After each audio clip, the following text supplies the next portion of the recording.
1.5 million known gotaways since the Biden administration took office. Is this something the American people should be worried about right now? The House has a new speaker, and he's getting to work trying to avoid a government shutdown that's just a few weeks away. $14 billion and cutting it from the IRS is just something that's not going to fly with the White House, and that's why you're seeing a number of Democrats and even some Republicans coming out and being skeptical of this plan. Will the administration support designating cartels as terrorist organizations as some senators? I don't have any policy or announcement. Police are still on high alert, with barricades surrounding most of the Capitol. Thousands of Palestinian refugees on the Gaza border, desperate for the basics: food, water, medical help. They're caught in the crossfire in Israel and Gaza, and President Biden wants the world to help. What sets us apart from the terrorists is we believe in the fundamental dignity of every human life. Israeli, Palestinian, Arab.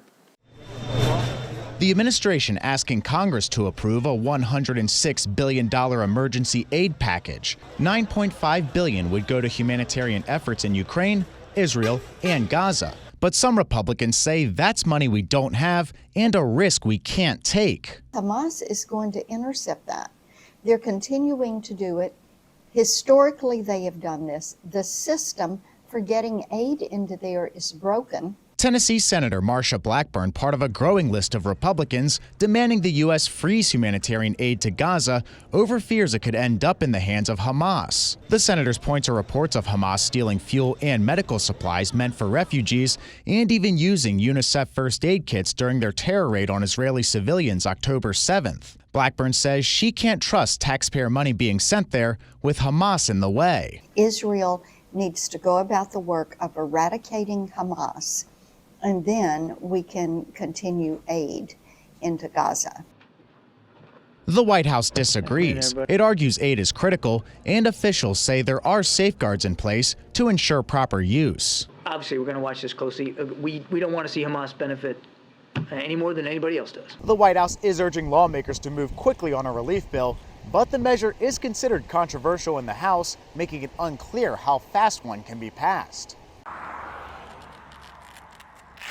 It's another day of training for Zachary Fennell. He hits the ground running and knows there's nowhere else he'd rather be. It's me, my feet, and the path ahead. And it's just so, it tunes out all the noise of the world, and there's just so much negativity in the world right now. Fennell is a marathon runner, and he also has cerebral palsy. As you can tell, it hasn't stopped him from walking and running mile after mile. He actually sees it as a fun challenge, calling it Cerebral Palsy Ninja Warrior. So you're saying that your disability makes this fun, in a way? Yeah, you could say that. I never really thought about it like that until we're doing this just now. But yeah, very much it is, you know, it adds a layer of challenge. And instead of seeing it as difficult, I see it as a challenge to meet.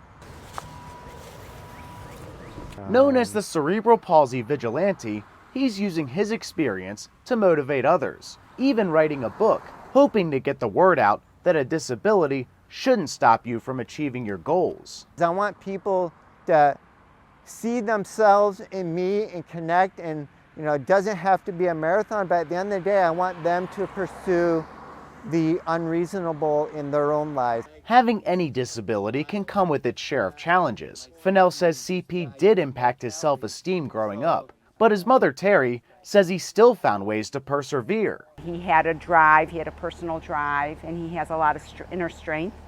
And when I say inner strength, I don't necessarily mean a physical strength, but just that strength to be who he is and to share that with people. Fennell works at the library here in South Euclid, and he's found a way to connect with others who have CP, running CP Chat Now through Twitter, an online community where those with CP can talk about any obstacles they have, from surgeries to even dating. Fennell says it not only allows him to motivate others, but also motivate himself. Community and support system.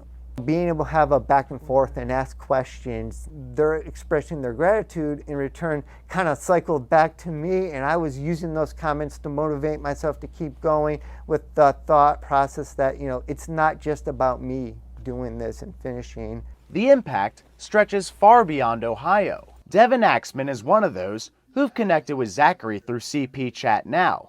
Despite living all the way in Texas, he says the group's impact has allowed him to find more understanding as well as support. How has he been helpful to you navigating any struggles that you have? We kind of just talk about various different things in life. So it can just be, hey, I had this random medical thing happen. Does anybody have any advice? It's his passion for giving back to others and wanting to include others. And as the cerebral palsy vigilante, Fennell will continue moving in the right direction. He says he's hoping to be an example that with the right attitude and work ethic, anything can be accomplished. I really hope people will learn to ask how and not what. Moving towards success and proving no obstacle should get in the way. Ryan Schmelz, Spectrum News.